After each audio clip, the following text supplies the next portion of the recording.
Queridos ouvintes do Pode Salvar, o bate-papo que pode salvar vidas. Eu sou a Tenente Coronel Viviane Suzuki, assessora de comunicação do Corpo de Bombeiros Militar de Alagoas. E hoje você vai descobrir o que é escudo verde. O Brasil é um país de contrastes, onde a beleza estonteante da floresta amazônica é anualmente ameaçada pela fúria das chamas. Em Rondônia, enquanto o fogo consumia ecossistemas vitais, o chamado de ajuda ressoou por todas as fronteiras. Hoje vamos contar a história de uma missão em que nossos militares não lutaram apenas contra o fogo. Lutaram também contra rotas bloqueadas, o risco de serem alvejados a tiros e também contra peixe elétrico. É isso aí, o poraquê.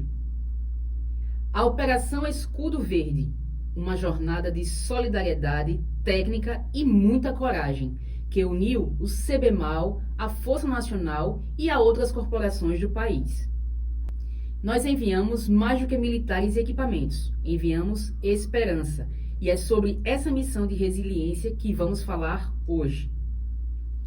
Com muita honra, nós recebemos aqui 2 dos militares que estiveram na linha de frente dessa força-tarefa.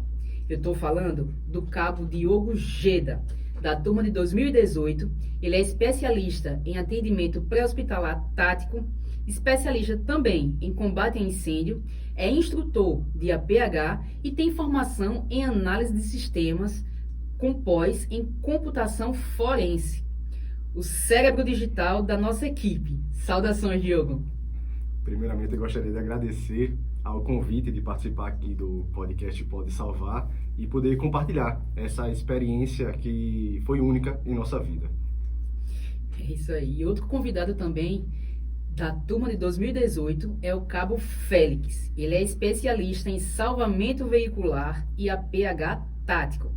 Também especialista em combate a incêndio e ainda é bacharel em engenharia ambiental e sanitária.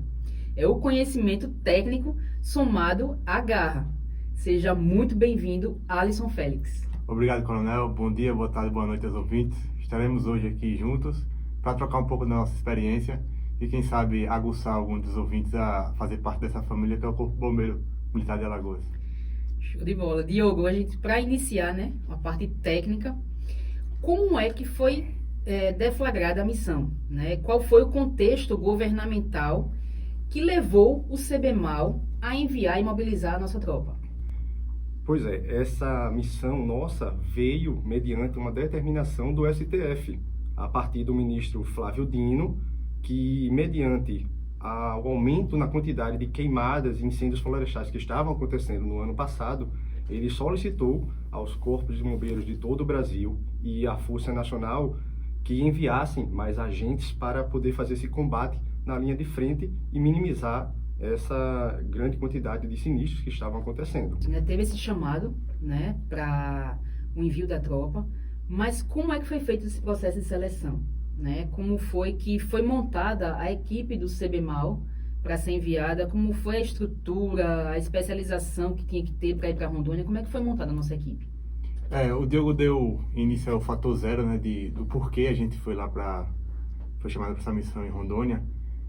A equipe foi montada, a gênese dela começa em 2023, as queimadas que a gente foi chamado foi em 2024, Há 2 anos atrás, a gente fez parte do 2º curso de instrutor de combate ofensivo a incêndios. E só para o pessoal o pessoal ficar sabendo, existe 2 tipos de combate a incêndio: defensivo, que é aquele que você vê o bombeiro fora ali de uma edificação, e tem um ofensivo, que o bombeiro adentra a edificação. Feito essa diferenciação, a gente fez parte da última turma de instrutor. A gente tem um conhecimento técnico aliado ao conhecimento docente.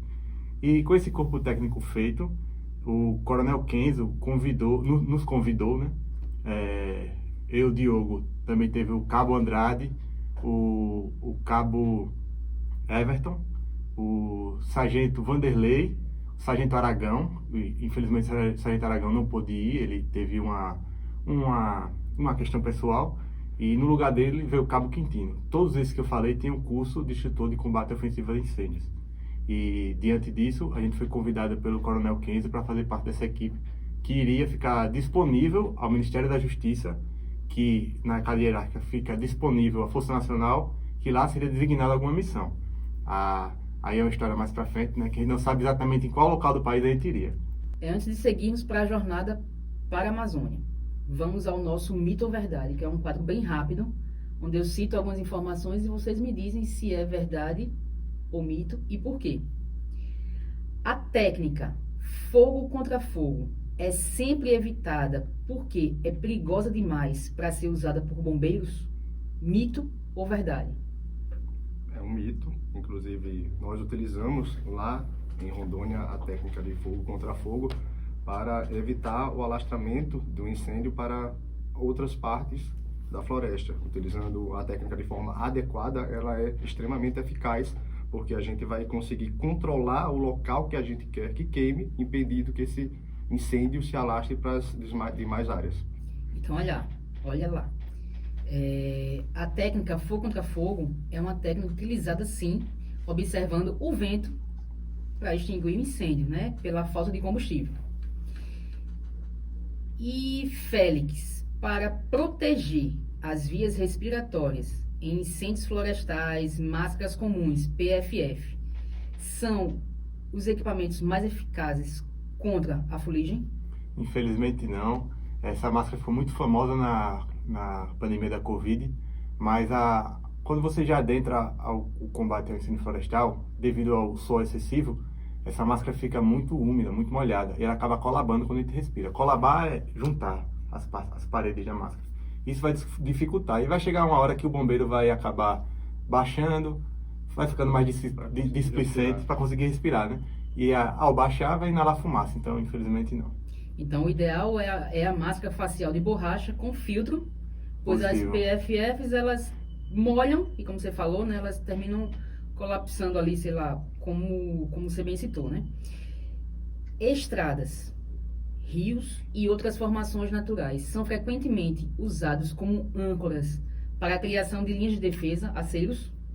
Sim, esses são chamados de aceiros naturais e nós também presenciamos esse tipo de abordagem lá, em que se aproveita o contorno da própria vegetação em uma área que tem menos combustível e a gente consegue também, utilizando sopradores, melhorar esse aceiro para fazer uma separação no meio da própria floresta, em que haveria esse impedimento do avanço do fogo de um lado para o outro. Então, os rios também servem como aceiros. Outra técnica que a gente presenciou lá era a criação de linhas negras, que seria a utilização de queimas controladas... Fogo contra fogo também. Mas eram nas bordas das estradas. A gente via aqui um lado da estrada, que já estava assim, mais ou menos uns 2 metros do lado direito queimado, e uns 2 metros do lado esquerdo da estrada queimado, propositalmente, para caso um dos lados viesse a ter um incêndio, essas chamas ou até as brasas, faíscas, de um lado não caísse no outro e passasse esse avanço do incêndio. Então havia muitas formas de se prevenir, né, a expansão, o espalhamento dos incêndios na região. Essa é uma técnica que tem que ser muito bem comunicada, né? Porque hoje nas mídias sociais, né, quem está com o celular vai contar uma história. Então, a partir do momento que alguém vê um bombeiro usando esse pinga-fogo para fazer essa linha negra, ele pode achar que o bombeiro está iniciando o incêndio florestal. E aí o bombeiro acaba indo para o tribunal na internet e vai dar uma grande confusão. Então, o bombeiro tem que comunicar bem a população do que está fazendo e comunicar aquele entorno. Isso é bem legal de citar, né, para quem está nos vendo e ouvindo também, que aquele mito de que tem fogo, então só vai ser resolvido com água, né? Então, assim, esses mitos aqui desfeitos, a gente até pede para a população que, se vocês verem qualquer técnica dessa sendo feita por bombeiros, ou seja, pessoa especializada no combate a incêndio, não estranhe. A gente estudou bastante para poder chegar nessa técnica e combater da melhor forma e prevenir justamente mais acidentes, né? Daí vamos falar realmente sobre a jornada que foi essa operação, né? E a chegada à base. Diogo, o deslocamento do nosso estado de Alagoas para Rondônia e uma operação logística complexa. Isso aí a gente já sabe que demandou muita logística, demanda conhecimento também, envolve família, envolve tudo, né? Mas aí como é que foi a preparação final e a viagem até Rondônia? O detalhe do trajeto até Porto Velho. Vamos lá, que essa é uma longa história que teremos pela frente. Inicialmente, nós fomos contactados pelo Coronel Kenzo, que passou uma informação breve ali para a gente de como seria essa missão, por alto, que era o que ele tinha recebido também. E entramos em contato assim com um representante da Força Nacional que estava ali mediando a logística de todos os bombeiros do Brasil. A gente ficou num grupo em que estava mais ou menos todos os bombeiros do Nordeste, acredito eu, em que seriam demandados as passagens aéreas para que fôssemos a sede da Força Nacional, que fica lá no Gama, no Distrito Federal.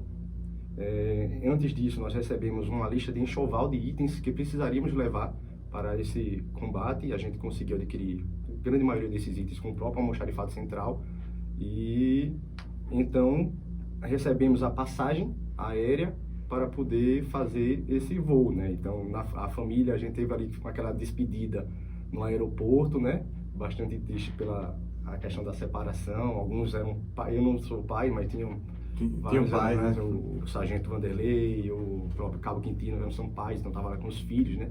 Separando naquele momento. E então fomos deslocados para essa sede lá em Brasília. Brasília não, desculpe, Distrito Federal, no Gama, que é uma cidade administrativa que fica próxima. É o BEP, né? O Batalhão Escola de Pronto Emprego. É um grande quartel com diversas estruturas administrativas, estruturas de treinamentos, e lá é montado como um esquema de SCI, né? Sistema de Comando de Incidente, para todo o gerenciamento da Força Nacional nessa operação que foi solicitada pelo Ministério da Justiça. Aí chegando lá, o Major Rocha, se eu não me engano, da Força Nacional nos recebeu, e a gente foi chamado para ir visitar essa sala de comando, onde ele iria designar a nossa missão. A informação prévia que nós tínhamos era que passaríamos 30 dias, mais ou menos, ali na região do Mato Grosso, Pantanal, que também estava com uma intensa área de incêndios ali naquela região. Mas, ao verificar no sistema, ele observou que a equipe de Alagoas estaria designada para uma missão em Rondônia, ficou um pouco mais longe, em 90 dias, ou seja, triplicou a nossa estadia lá. Que antes da nossa chegada, tinha um pessoal de Pernambuco que tinham chegado antes no BEP, e eles foram designados para o Pantanal. Aí sobrou a linha fora, que era Rondônia, né? Sobe mais um pouco, né? Aí Pernambuco chegou antes da gente. Naquele momento nós nos vimos olhando um para o outro assim, e agora? Foi um susto. Foi um susto, mas como já estávamos na missão, a gente já estava empregado, sabia que ia ser tranquilo, então a gente conseguiu administrar bem essa questão do susto. Ao contrário do que as nossas esposas acharam. Porque a gente saiu com a notícia, são duas conversas, né? A gente saiu dizendo que era 30 e virou 90. Então a ligação já não foi muito legal. Para dizer, vai ser 90 dias, aí já não foi muito legal. E aí a gente acabou levando muita chamada, ouvido ali por um tempo para tentar apaziguar a situação, mas a missão foi dada e precisava ser cumprida. 3 pontos que vocês citaram aí que eu achei bastante interessante. Até é bom frisar aqui para quem está nos ouvindo, né? E querendo ou não, porque é um alerta também. Um deles é você me citar que o próprio material do enxoval e tudo conseguiram no próprio almoxarifado, a maior parte deles. Isso prova o quê? Que a nossa estrutura enquanto CBMAL, ela vem melhorando muito. E isso também se dá pela sua contribuição com a taxa de bombeiros, que também contribui para que a gente tenha equipamentos disponíveis, contribui que o bombeiro tenha equipamentos novos, tecnológicos, para poder atuar justamente para a população, né? O outro ponto, que você bem citou, a gente vive isso constantemente, né? Essas surpresas da vida. Né? Você foi designado para uma missão de 30 dias e acaba com 90. Como lidar com isso, né? Então, assim, faz parte da nossa atividade. É saber que a gente sai de casa para um serviço, seja dele de 24 horas, e pode não voltar em 24 horas. Então, para quem está aí nos ouvindo, saibam, a atividade de bombeiro militar é isso, é dinâmica. Você nunca vai saber o que vai acontecer. E é isso também que nos motiva todos os dias a estar mais especializado, mais preparado e pronto para atuar para a população. A gente chegou em Brasília de avião e, como o Diego bem falou, foi recebido lá no BEP. E o BEP parece um campus universitário. Tem um amplo refeitório, tem amplos alojamentos. E a gente ficou alojado num que é designado para militares de translado, que só pode ficar no máximo 7 dias. E é uma regra que é bastante cumprida lá. Se passar os 7 e o militar não for designado, é capaz de voltar para casa. E aí, a partir do momento que chegou o ônibus para o nosso transporte, começou a nossa viagem de ônibus, saindo do Gama, de Brasília, passando Goiás, passando Mato Grosso, e até chegar em Rondônia. E nós moramos no segundo menor estado da federação, né? E a gente consegue cruzar o estado em 5 horas. E, por exemplo, Goiás, Mato Grosso foi quase 1 dia e meio para cruzar. Goiás também foi 1 dia. E um ponto interessante de contar nessa viagem é que a gente conseguia presenciar a fuligem na atmosfera lá de Goiás, principalmente. Goiás é conhecido por ter uma região plana e de cerrado, né? E para quem leu Grandes Sertões Veredas, é possível ver as veredas que Guimarães Rosa falava no livro. Eram bastante verdejantes e tinha bastante água. Mas ainda assim você via áreas queimadas, você via fuligem no ar. Chegando no Mato Grosso, aí teve o contraste de diferentes biomas. Isso tudo de ônibus, tá, minha gente? A gente passou pelo Cerrado, passou pelo Pantanal e passou pela Floresta Amazônica, os 3 diferentes biomas. E também sempre presente a atmosfera de fumaça. Quando a gente chegou finalmente em Rondônia, também um estado enorme, e é bem dividido entre norte e sul. O norte já apresenta um pouco, o norte é mais nordestino, digamos assim. Tem mais, o pessoal do comércio é do Ceará, é da Paraíba, e o pessoal do sul é mais sulista, tem até centros de tradições gaúchas presentes. E todo esse contexto você vê como o Brasil é grande e diverso, e que esses 3 dias, que Alagoas seria 1 dia, esses 3 dias foi só para cruzar 3 estados. Chegando em Porto Velho, Rondônia, a gente foi recebido pelo Major Canuto, da Força Nacional. Se eu não me engano, ele era do Acre, estava no braço dele. E a gente foi recepcionado lá no centro de comando do Corpo de Bombeiro do estado. E foi passado onde a gente seria designado, que seria a Estação Ecológica Soldado da Borracha. E de lá foi feito todo um plano de viagem, e por que a gente seria recebido, né? E as instruções do que a gente iria fazer no nosso dia a dia seria dado lá na Estação Ecológica.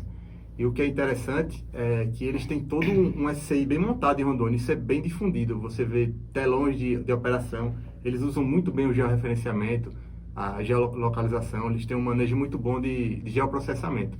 E você conseguia ver todo o estado, a questão de queimada onde estava acontecendo, a quantidade de recursos, eles eram bem padronizados quanto a isso.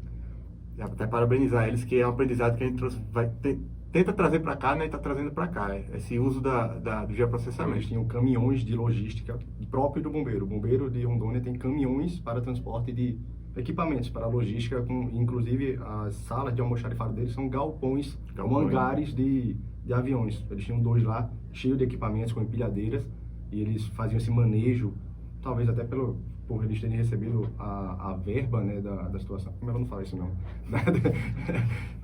Vou dar parte do... Eles tinham também galpões logísticos gigantes, do tamanho de hangares, onde eles colocavam todo o material das missões com empilhadeiras, e tinham também caminhões específicos para transporte e logística desses materiais.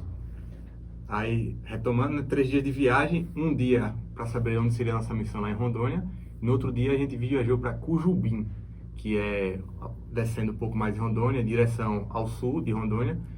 E lá, 1 dia de viagem, acho que umas 8 horas, umas 3 horas de estrada de terra, né?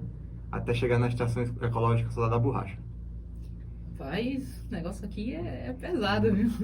Porque assim, você observa, né, que essa integração entre corporações tem um ponto super positivo, porque você consegue trazer conhecimento e algumas coisas que vocês visualizaram lá, por exemplo, essa questão do posto de comando. Vocês veem na prática como é que eles operam e trazer isso para a gente também, a gente absorve. Então, avalia, né, a importância de integrar instituições de vários estados, é trazer sempre benefício para a gente. Vocês viram aí, né? Foi citado até Guimarães Rosa aqui. O pessoal é de peso. É conhecimento além de bombeirístico. Eu tô gostando muito disso aqui. Vou sair daqui, ó, super especialista em outras áreas também. Tô gostando de ver.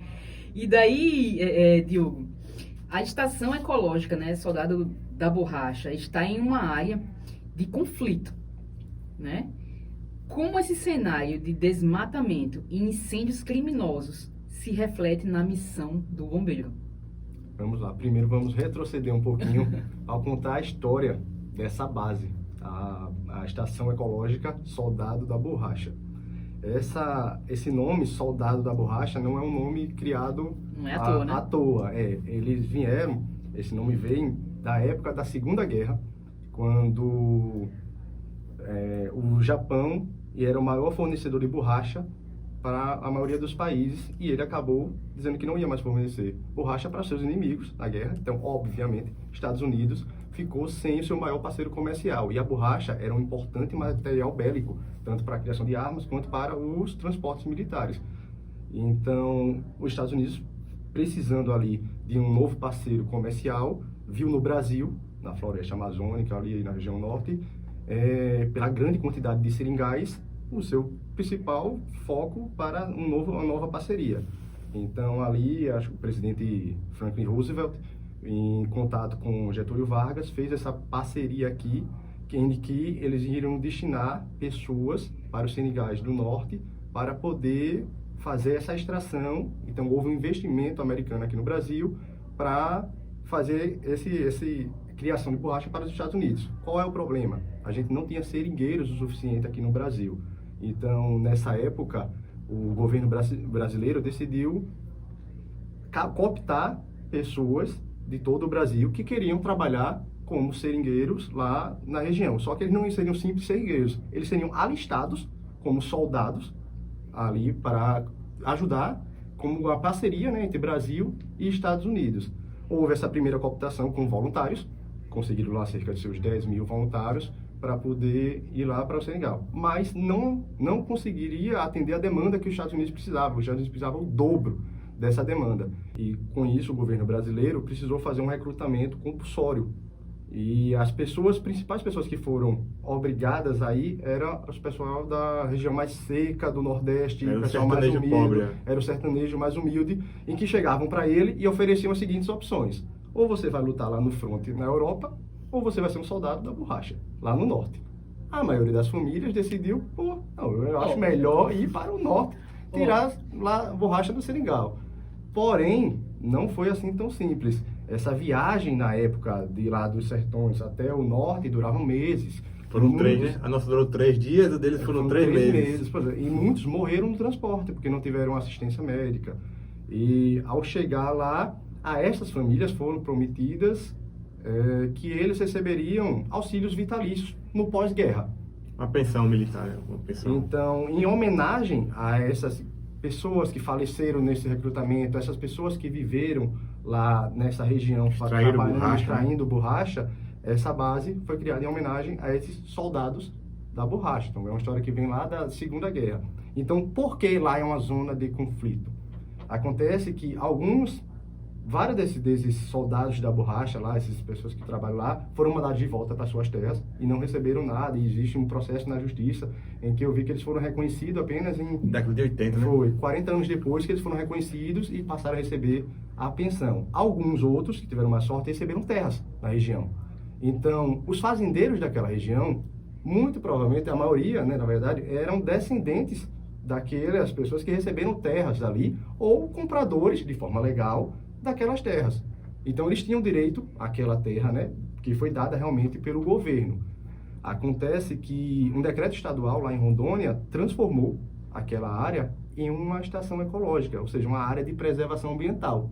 Mas eram terras que eles já tinham e já cultivavam, né, já trabalhavam com pecuária, com agronegócio naquela região. Então, eles não poderiam mais trabalhar com desmatamento ali para poder fazer o plantio ou criar pasto, né, de animais. E isso gerou um impasse, tanto econômico quanto político, entre esses fazendeiros e o governo da região. Isso foi mais ou menos em 2018, quando ela foi transformada pela primeira vez em uma estação ecológica. Em 2022, esses fazendeiros tinham entrado, né, na justiça para conseguir derrubar esse decreto, conseguiram.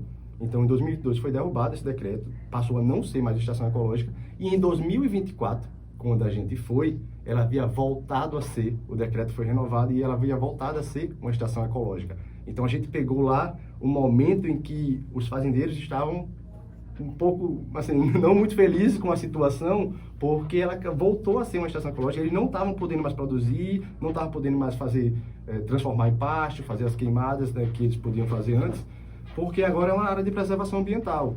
Então, eles não gostavam muito da presença dos órgãos ambientais, dos policiais, da situação que estava ocorrendo ali. Então, esse impasse com o governo acabou se espalhando, se distanciando para todos os órgãos que estavam trabalhando ali na região. Isso chegou a refletir na missão de vocês enquanto bombeiro lá? Sim, porque a gente, em algumas situações, viu que vários dos incêndios que estavam ocorrendo lá eram criminosos.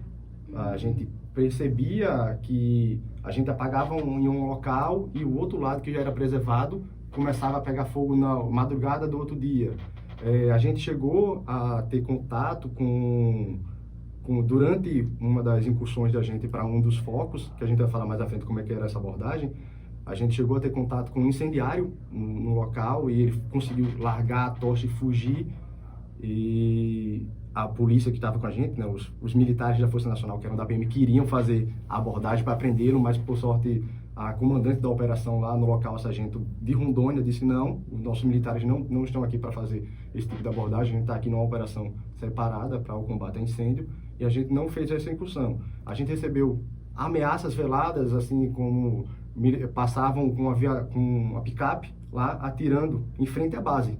E nessa situação a gente via a demanda lá na base da gente, tinha muitos órgãos, né, todos juntos, então a gente teve que ir com polícia atrás para ver se achava quem foi que atirou. Você vê, ninguém chegou a alvejar diretamente, mas havia umas ameaças veladas ali na região. Né? Mas o perigo era constante, né? Sim. Por mais que não tivessem, graças a Deus, atingido ninguém, mas a ameaça era ali constante. Vocês viram aí, né? Vamos tratar aqui a história, literatura e bombeiro.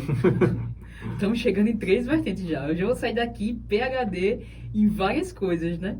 E daí, Félix, com a equipe instalada lá na base, certo? Como era o dia a dia e o convívio com outras, né, agências? Como era o convívio com o batalhão ambiental, né, da PM, a Força Nacional, SEDAM e o Preve Fogo do IBAMA? Como é que funcionava esse convívio lá com eles? Primeiramente, gostaria de destacar a habilidade deles, além da profissão formal, né? A gente tinha PMs lá que eram tratoristas, tínhamos marceneiros, serralheiros, pedreiros, profissões secundárias, assim, da vida deles. E eles fundaram a Cidade da Borracha do zero. Quando a gente chegou lá, o pessoal estava contando que chegou o pessoal do SEDAM, que é da parte ambiental lá do estado, e era até um nome de um cantor americano famoso, que agora me foge o nome, que ele era o cara da madeira lá, ele fazia todos os tipos de construção. Franklin, o nome dele, Franklin. E o seu Franklin, a gente chama de seu Franklin, além de acordar cedo e fazer café de 3 da manhã, ele praticamente fundou o Soldado da Borracha, junto com os bombeiros, os PMs e o pessoal do Preve Fogo. Então, o SEDAM. E o SEDAM, né? O Franklin é do SEDAM. Que é a Secretaria de Desenvolvimento Ambiental. E o pessoal fez toda a estrutura de um acampamento. Quando eu digo isso, é refeitório, é a parte de saneamento, né, que é banheiro para designar os dejetos, né, que tinha lá até uma lagoa na aeróbia lá.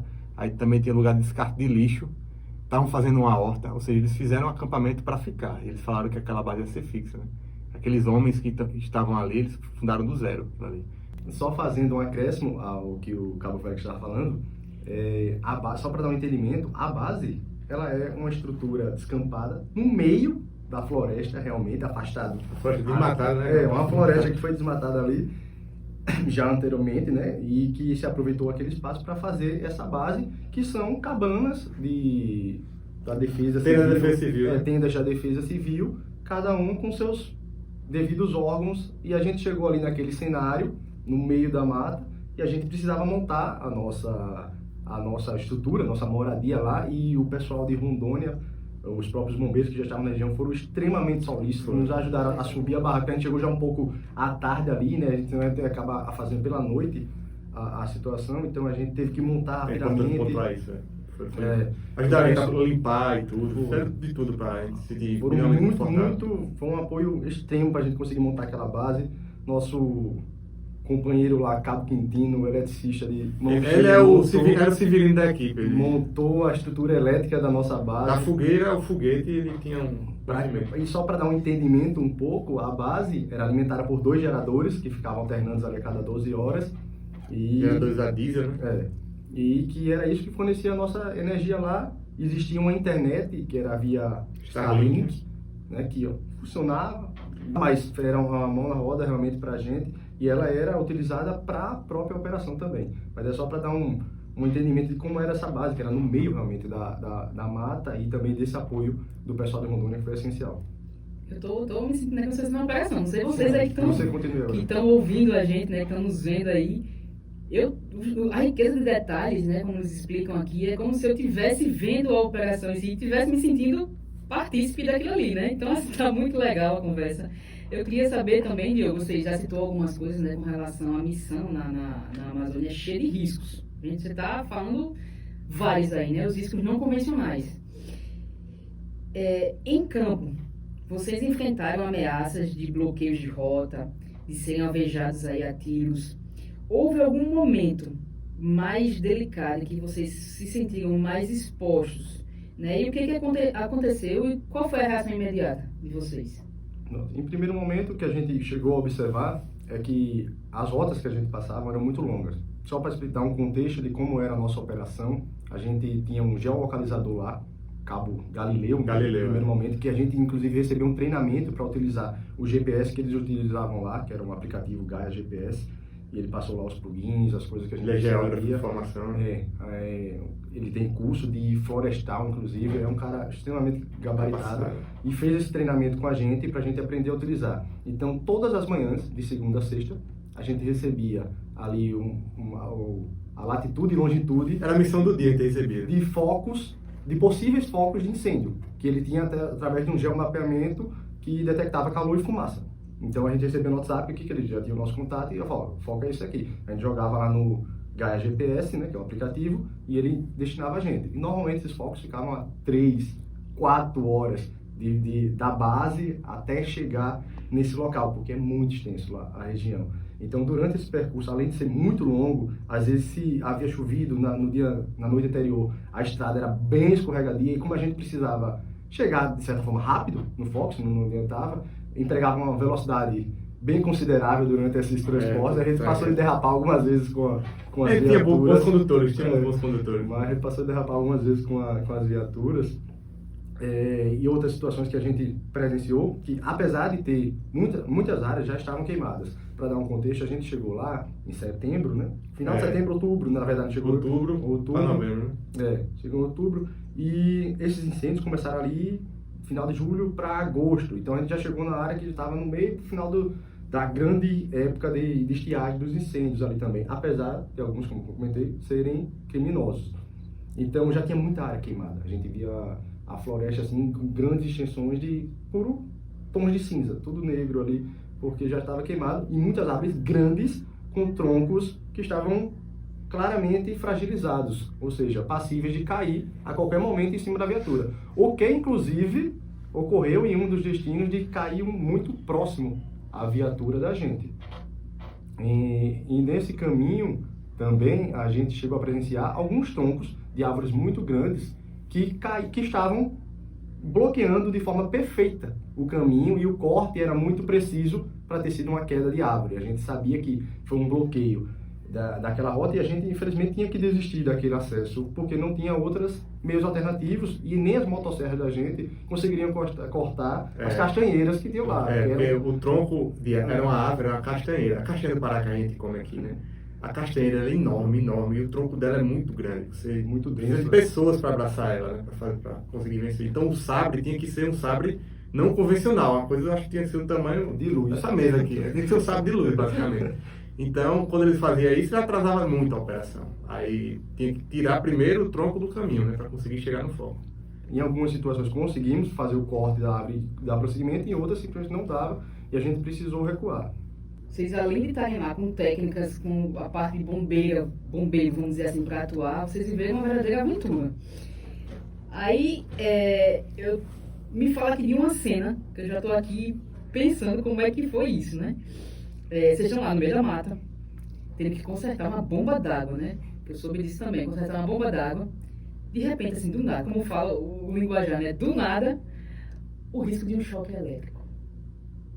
O que falar desse chamado poraqui, né? Um risco de choque elétrico aí. O que é esse poraqui? Como é que vocês lidaram com essa ameaça de um peixe elétrico?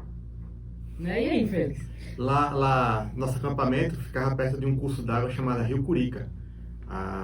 Esse Rio Curica, os pescadores e o pessoal da região falavam que tinha um peixe chamado poraquê, que é um peixe elétrico, que o choque dele paralisa o músculo.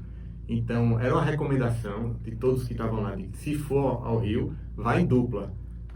A gente já estava uns 30, 40 dias lá, estava sabendo bem da operação a gente esqueceu de pontuar em que lá na base, na operação, a cada 15 dias, o pessoal de lá de Rondônia tinha um rodízio, né? Era um rodízio. Ele pegou 3 rodízios. Só que nós éramos fixos. Então nós éramos o antigo da base quando chegava. Era uma base nova e a gente sabia do macete, onde era a bomba, quando limpava a caixa d'água, onde era o lixo, quando é que tinha que passar o trator no lixo, quando é que o banheiro entupia, quando não entupia, quando é que era a bomba d'água, a gente já estava sabendo as coisas.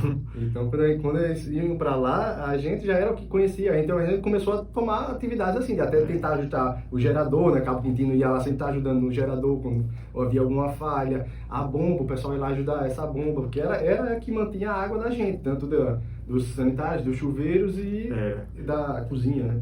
Eu tô aqui só imaginando essa cena, né? Essa cena cômica, porque pra mim, pô, você tá ali já na aventura de mais de 30 dias, consertando uma bomba, porque já conhecia uma rotina todinha, tudo que existia ali. E do nada assim surge um peixe com o risco de levar um choque. A gente teve, quando a bomba parou de funcionar, a gente foi, e era noite, né? Eu fui uma vez, mas essa vez foi quando, acho que foi o Quintino ajeitar a bomba, aí tem que ir com mais um, porque fica tudo escuro. Sim. Tem que ir com mais um por causa do peixe. Sim, tem que puxar. Se alguém tem mais, outro tem que puxar. Mas aí deu tudo certo porque a gente seguiu as recomendações, né?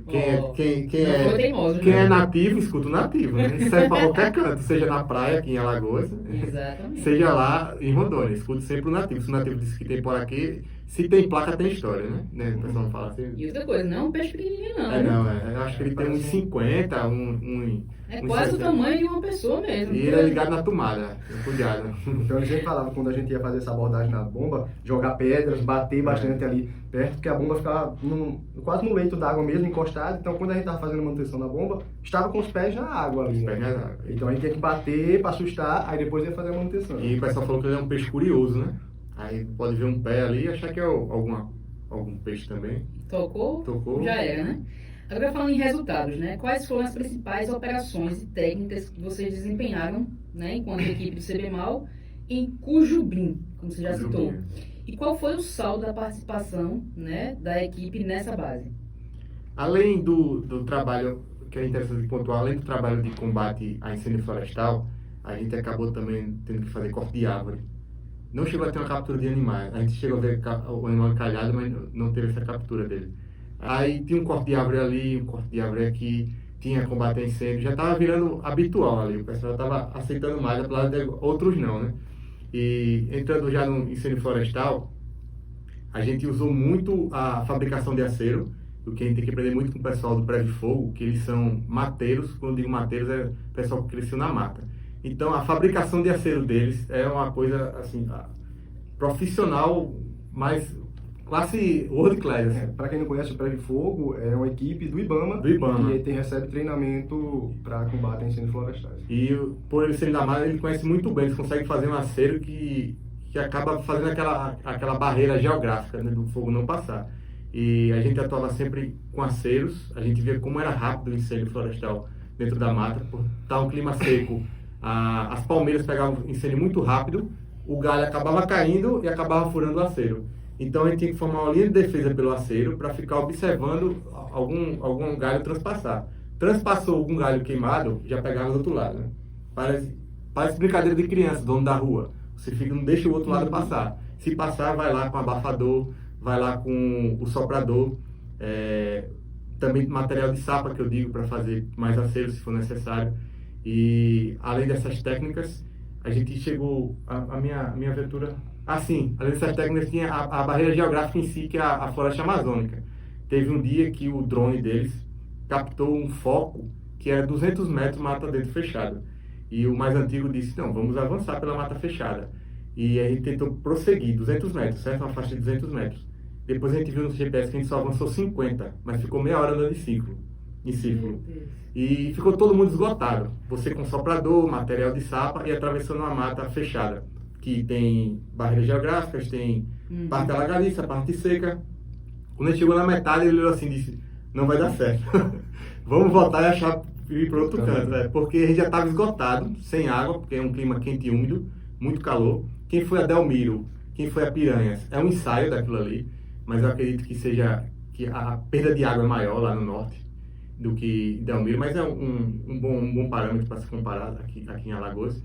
E ele viu que quando chegasse no combate a gente estava esgotado. Aí pediu para a gente voltar, se hidratou e foi tentar achar outro acesso. Então você vê, né? Aqueles 200 metros, o que 200 é 200 metros, né? Andaram aí meia hora. Mata fechada. Mata fechada, com obstáculos e tudo que passaram já chegaram no esgotamento com 50 metros. Então, assim, não subestimem jamais a natureza, subestimem os locais onde vocês passam. Agora eu voltei aqui no tempo um pouquinho, quando vocês falaram do Prédio de Fogo, eu tive a oportunidade também de participar do curso de incêndio florestal pelo Prédio de Fogo. Então, assim, eu sei as dificuldades, né, que vocês passaram lá também, um pouquinho disso. Óbvio que não foi uma operação real. Também, outro caso, tiveram vários casos curiosos lá, além desse de tentar atravessar a mata fechada. A gente, como eu falei, teve a etapa de fazer o corte de árvore, a gente também participou de desapropriação. Era uma equipe multidisciplinar, compostos pela Polícia Civil, Polícia Militar, e acabava que a gente fazia parte também de apreensão de madeira. Eu, Cabo Andrade, a gente acabou pegando vários troncos de madeira para botar no caminhão. Aí teve lá que fazer um sisteminha de alavanca humana mesmo para botar, a madeira muito densa. Teve desapropriação, onde estava eu, Cabo Diogo, Cabo Andrade e Cabo Quitino, que a gente teve que destruir casas. Essa parte mais legal foi multimissão, foi no Machado e na motosserra, né? Aí, infelizmente não deu muito certo para alguns. Né? Um companheiro da PM acabou se ferindo com a motosserra, mas foi uma parte da missão que, quando chegava lá, dizia, ó, essa casa, esse acampamento, que geralmente eram precários, está em área inapropriada. Aí vamos desapropriar. Era diferente, né? Foi muita coisa além do incêndio florestal que ele trabalhou. Um adendo para quem está aí nos vendo e ouvindo, né? Quando foi citado aqui que um companheiro da PM que estava na operação se machucou com o uso da motosserra.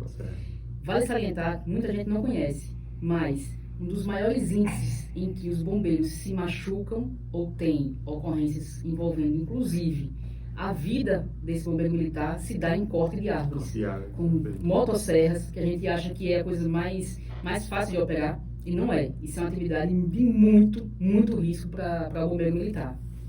Exatamente. E foi justamente uma falta de experiência ali no manejo da motosserra que acabou gerando esse incidente. Ele fez um corte usando o bico da motosserra e com o corpo dele projetado à frente da motosserra. Então, o que ricocheteou a motosserra voltou na perna dele, gerando um corte ali um pouco mais profundo. Nada tão grave. Mas eu me lembro que o pessoal comentou, não estava nessa operação, mas eles comentaram que logo chama os bombeiros. Chama os bombeiros. A primeira coisa, aí tava destruindo a casa, solta tudo para atender, realmente para atender de bombeiro. E ainda bem que não foi tão grave, porque atingindo na região da perna, pode ter ali, não pegou nenhuma artéria. Exatamente, as artérias principais ali que podem complicar realmente a vida, né? Os meninos conseguiram fazer ali a compressão direta, compressiva, e levaram esse militar disparado lá para Cujumbi, que era o local onde tinha o posto de saúde mais perto, ficava 3 horas de local que ele ficava.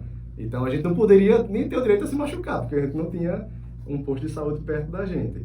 É outra situação assim, diferente, né, que a gente não lida aqui em Alagoas, foi uma situação em que a gente visualizou fogo subterrâneo, que é uma parte da vegetação por baixo da terra está queimando ali, fogo de tufa, o pessoal chama. Tufa, matéria orgânica, né? Matéria orgânica que está queimando ali e você só vê a fumaça saindo assim por dentro da terra, em grande quantidade. Ali a gente visualizou esse tipo de cena que a gente nunca tinha visto. Explica mais uma vez, fogo subterrâneo, isso não ficou muito claro na minha cabeça não, explica aí. Pois é, exatamente o que o nome diz, é um fogo por baixo da terra. Você não vai enxergar a chama, né? Mas você enxerga você sente o calor da região e fumaça saindo por baixo. E é preciso combater esse tipo de incêndio, porque se ele se espalhar, ele vai conseguir... É uma reserva de incêndio, do incêndio ali. Aí ele pode vir para a superfície, né? Querendo, ele gera um calor ali e pode alastrar. Aí você vai precisar combater. Esse combate, como é que ele é feito? Ele inundação, com água mesmo? Água mesmo. Então vai revolvendo a terra, revolve a terra e joga água. Ao retornar para Porto Velho, a equipe foi reestruturada, né? Isso, uma nova missão. Inclusive, depois de não sei quantos dias, mais de 30 dias, tiveram ainda uma nova missão. Como é que foi a divisão, né? E para quais bases a equipe do Corpo de Bombeiros Militar de Alagoas seguiu? Pois é, retornamos aí aquele pensamento de que o militar tem que estar preparado para tudo a todo momento. A gente foi pego de surpresa. A gente não queria se separar, né? Com essa informação, porque a gente realmente tinha até conversado com o pessoal lá do comando, que a gente queria, foi junto e queria ficar junto até o fim da missão, mas foi uma determinação que veio de cima, lá do próprio comando da Força Nacional, porque a gente precisaria substituir alguns militares da Força Nacional que seriam designados para outras missões. Então a gente teria que ir para essas bases para fazer esses combates nessas regiões. Então precisamos nos separar em 3 grupos, ou seja, 3 duplas, né, já que éramos em 6, e cada dupla foi para uma base diferente em locais totalmente distintos e distantes um do outro. Distância. Eu fui designado para o município de Jaci, Paraná, na base de Nova Mutum, eu e o sargento Vanderlei, o Chiquinho, né, muito conhecido na nossa instituição. Cabo Félix e Cabo Everton foram para Guajará-Mirim, perto de Nova Mamoré, perto da Bolívia. Que na Bolívia é Guajará-Mirim, uma coisa assim. O Diogo que sabe o Diogo não, o Andrade sabe do espanhol. E Cabo Andrade e Cabo Quintino foram para Candeias do Jamari, uma outra cidade lá daquela região. Então a gente precisou realmente ser separado em 3 blocos. Além de nós 2, claro, tinham sempre acompanhados de um militar, normalmente PM, da Força Nacional, que ia pra gente como uma forma de segurança, condução. No nosso caso foi um bombeiro que acompanhou a gente lá de Brasília. Mas era um FN. Era um FN, ele tinha os da Força. Essa finalização da missão já era ali entre novembro, né? As chuvas já estavam mais presentes, mais começou a chuva, engraçado que a chuva lá é tempestade, né? Torrencial, né? Ela é rápida e intensa. Muito forte, trovoado o tempo todo. Então, com essa demanda das chuvas, acabou que nossa atividade de combate a incêndio propriamente dito já reduziu drasticamente, e a gente fez muito mais, né, nessas outras cidades, situações de prevenção, conversando com os fazendeiros da região, explicando por que estávamos ali. Era um trabalho de educação ambiental. Educação ambiental, perfeitamente. Inclusive, que o próprio quartel de Rondônia tinha um folheto, né, preparado para isso que a gente entregava lá, e também fizemos atuação na área de mapeamento das zonas queimadas, né? O pessoal ou levantava drones para fazer mapeamento, ou a gente tirava foto no mesmo logística que estava anteriormente. A gente recebia o foco do local, ia para lá e visualizava se ainda tinha algum incêndio. Se não tinha, a gente registrava e passava para o relatório deles. O sentimento era que a missão estava acabando. Essa missão. Literalmente. Para fechar aqui a nossa conversa, após a conclusão dessa jornada, né, no norte do país, né, qual o breve relato do retorno e as principais lições técnicas e operacionais que essa missão deixou, né, para o CBMAL? Essa integração, né, eles têm uma cultura muito forte do combate ao incêndio florestal lá. O pessoal já tem um planejamento muito forte, né? O que dá para entender que o que eles mais têm lá de trabalho, assim, durante o ano, o incêndio florestal, bem determinado durante o ano, mês tal até mês tal, essa etapa de combate, essa etapa de educação ambiental, isso lá, esse planejamento deles, a forma como eles conseguem os dados, a forma como eles manejam a equipe lá no canto, a cadeia de comando, tenente, coronel, capitão, tudo bem determinado, assim, você sabe a quem recorrer na cadeia de comando, a receptividade deles, né? O interessante é que lá todo mundo tem uma raiz nordestina, ou grande parte, né? Muitos deles, meu avô é de Arapiraca, porque meu avô é de João Pessoa.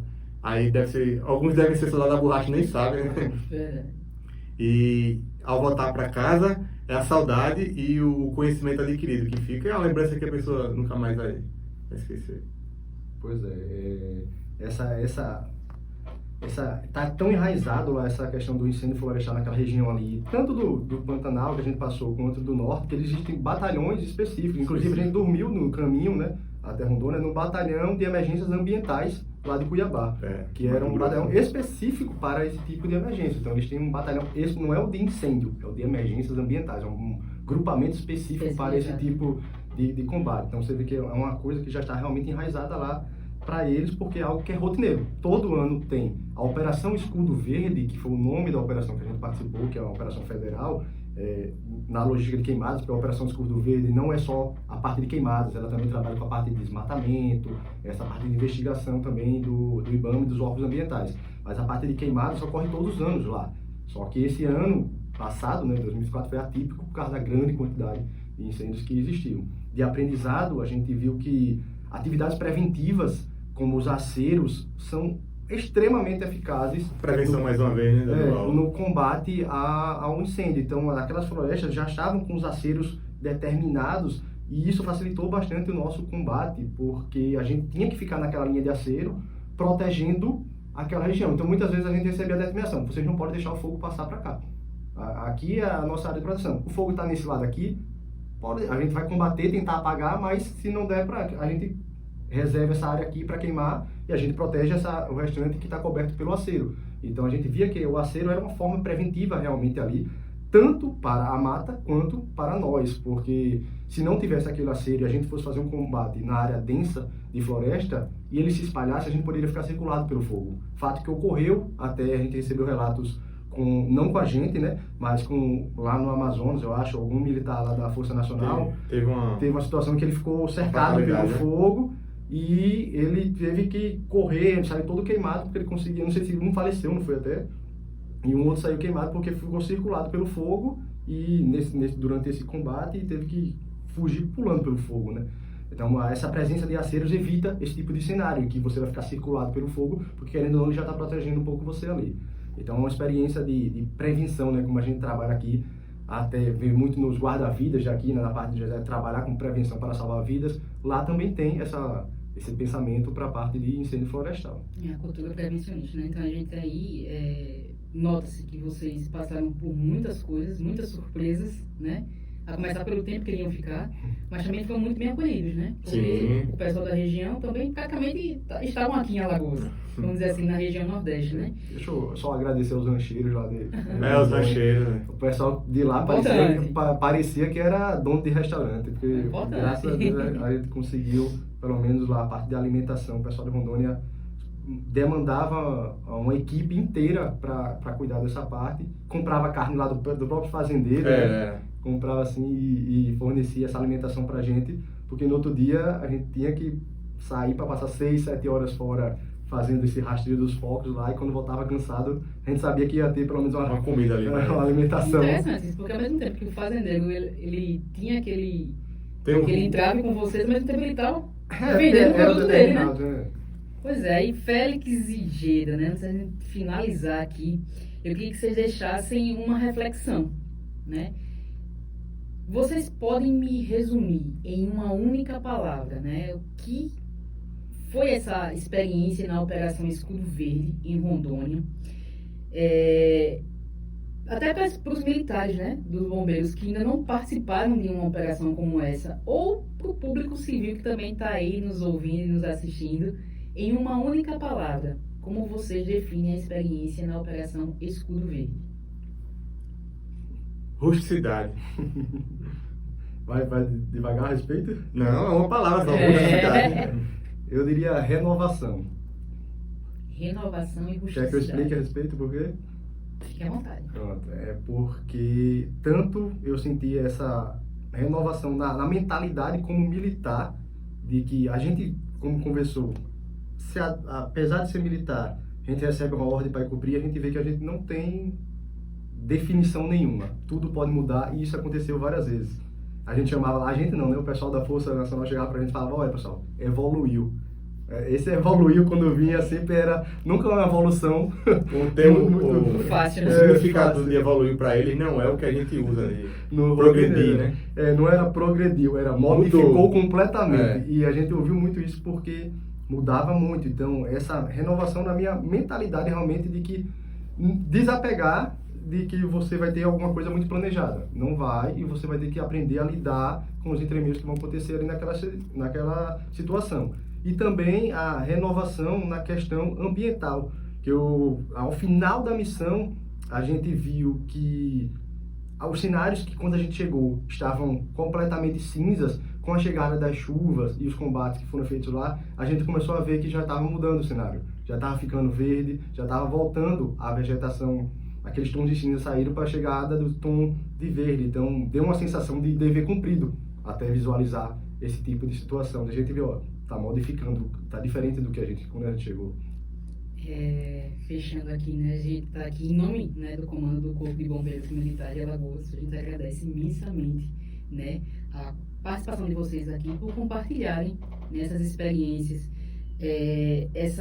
não só experiências, mas experiências intensas, né, que a nossa capacidade enquanto bombeiros, com a solidariedade, com o pronto emprego, né, dos nossos militares também, em qualquer bioma, né? Em qualquer bioma, enfrentando aí desafios até além do esperado, né? E qual a mensagem que vocês deixam aqui para os nossos ouvintes sobre essa experiência? Eu diria que aproveitem, seja militar, seja civil, aproveitem as oportunidades que surgem em suas carreiras. Essa foi uma oportunidade que surgiu para a gente, assim, meio que caída do céu, realmente, a gente não esperava. Não foi fácil. Foi algo difícil, a gente passou perrengues lá, passou pela situação do saudade da família, né? O tempo todo que a gente ficou afastado, mas a experiência que a gente traz é única na nossa vida e na nossa carreira. Então, aproveitem as oportunidades que vocês vão ter na sua vida, principalmente se for militar, na carreira militar. Quando surgir esse tipo de oportunidade, mete as caras e vai. A característica do bombeiro é não ter rotina, né? Você nunca sabe em qual casa você vai entrar, em qual ambiente você vai combater o incêndio, quando você está no mar, que mar você vai entrar. E isso conseguiu fugir da rotina, né? Foi uma rotina diferente ao quadrado. E fico muito agradecido pelos meus companheiros que foram comigo, né? Porque em nenhum momento desses 57 dias que a gente ficou lá, 90 era o mistério, mas com 57 disseram que era para a gente ir para casa, a gente ficou feliz. Em nenhum momento a gente mostrou nenhuma desunião. Agradecer aqui ao comandante da gente lá, que era o Sargento Chiquinho, sempre muito respeitador e sempre muito respeitado. Qualquer determinação dele a gente cumpria sem nem pestanejar.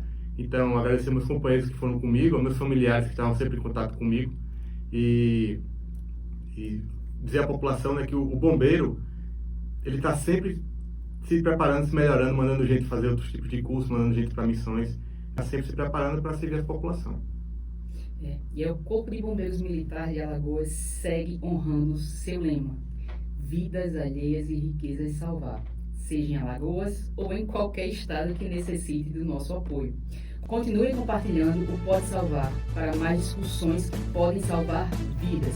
E lembrem-se, o bate-papo Pode Salvar Vidas está disponível nas principais plataformas de podcast, como também no YouTube, através do canal CBMAL TV, e aos sábados, na Rádio Difusora FM 93.3, quinzenalmente.